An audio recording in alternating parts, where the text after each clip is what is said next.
This is Daniel Fun for East League Boxing Repeat in Bournemouth with the star of the show Saturday night, Chris Billam-Smith. Chris, before we started, have you ever done a pad session on the beach before?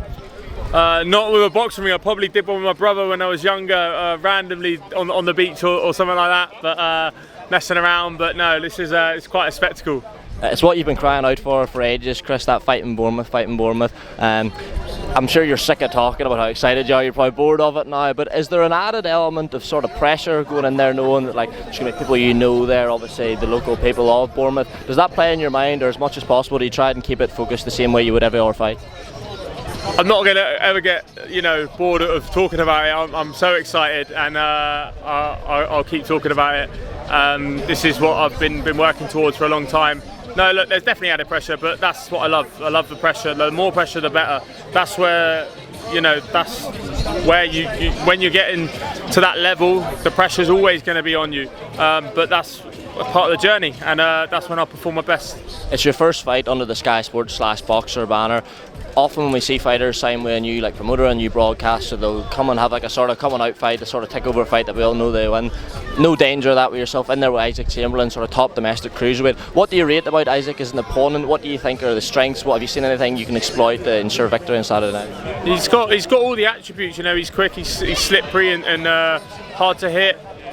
Good counter puncher, good hand speed, good punch power, and he brings everything. And that's why it'll bring the best out of me on Saturday night. It's so exciting. It's so exciting to have a proper live opponent, which is a difficult fight, and it's just one I'm so excited about. How's it been preparing for Isaac? Because the last sort of big fight we saw him in was that Lawrence Okole fight. Came out in the wrong side of that, but it's a long time ago now, and he's sort of been working away in the background. Bit of an unknown quantity. We've saw his last 4 fights have been like a total of 6 rounds against fighters that we sort of expected to come out there. So how's it been? You've not had that much to go off of in terms of rounds, longer fights to go off of. Has that made it more difficult preparing for him? No, I prepare myself for all different styles. Then we just tweak it on fight night, and certain things he does well we'll take away from him, and finding ways to get my strengths off which don't play into his hands. So that's what boxing's about. There's enough footage out there of Isaac, even in the short rounds. There's enough there to you know what you're looking at. You can take plenty from that. And on that preparation, I remember after the Tommy McCarthy rematch speaking to your strength and conditioning coach, and he was saying the numbers that you were pushing in the gym and the build up to that fight were clear and away the best you've been doing throughout your career. It was we always hear fighters say they're in career best shape, but you genuinely were for that fight. Has that sort of acted as like a new benchmark for you of making sure that you consistently reach those levels for the fights that you're going to have for the rest of your career? Yeah, for sure. There's always a new benchmark. Every camp there's a new benchmark. There's a new record that someone, we've got an assault bike in his gym, which someone beat my time on, and then that day I was going to strength training, and I was like, after strength training I'm going to beat his score on it, so I beat his score on it, and that's just the way it's a constant progression, and that's what boxing's got to be about. As soon as you think you made it, you need to get out of the sport. So yeah. On that sort of atmosphere in camp, watched a lot of content at the sort of McGuigan stable. Feels as if there's really good buzz around the place at the minute.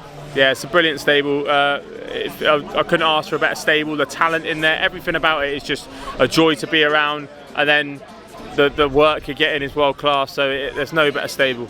Just a quick more word on the signing with Sky Boxer. I remember you've said previously that the main factor was that DAZN weren't able for one reason or to deliver you a fight in Bournemouth, and that was the main reason you signed for Sky. But was it also an added sort of reason that Sky are sort of churning out the cruiserweights like left, right and centre? You've got Richard Riakporhe emerging as a headline act, you've got Kel Lawal, even there's rumours Lawrence Okole might be signing, your stablemate. Was that also an added sort of part of your thinking that there's more chance of securing the big domestic and even international fights under Sky? Yeah, I mean, I've had a lot of domestic fights, so I wasn't really thinking about that. But obviously, Riakporhe rematch for a world title makes sense. But I wanted a fight down here, and now I've got it, and now I've got to go out there and perform, and that really is the sole reason where they gave me the opportunity to do it. And here we are. Got a really good turnout down here today. It feels as if this could be the start of you maybe building that fan base and eventually progressing on to the dream, which would be obviously a fight at the Bournemouth FC Stadium. So you're repping the colours there. That's obviously the dream still at this stage. Yeah, absolutely, and it all starts now, and it all starts on Saturday this week. Enjoying it, getting people out, showing the town what boxing's about. Like a big boxing push behind it with Sky Sports and Boxer. and you know, and I've got to go and deliver on Saturday night, and then the train keeps running. Really looking forward to it, mate. Appreciate your push for time, so I'll let you go. Thanks very much for your time. All the best. Cheers. Nice one, mate. Thanks for that. Cheers. Adam, how are you? Good? Mate, what a turnout. Yeah, it's alright, isn't it? It's alright. You've been asking for a long time. Just you, so Fist pumped it, mate. You have to hang it. Sorry, mate. Alright, mate. Only one person saw it.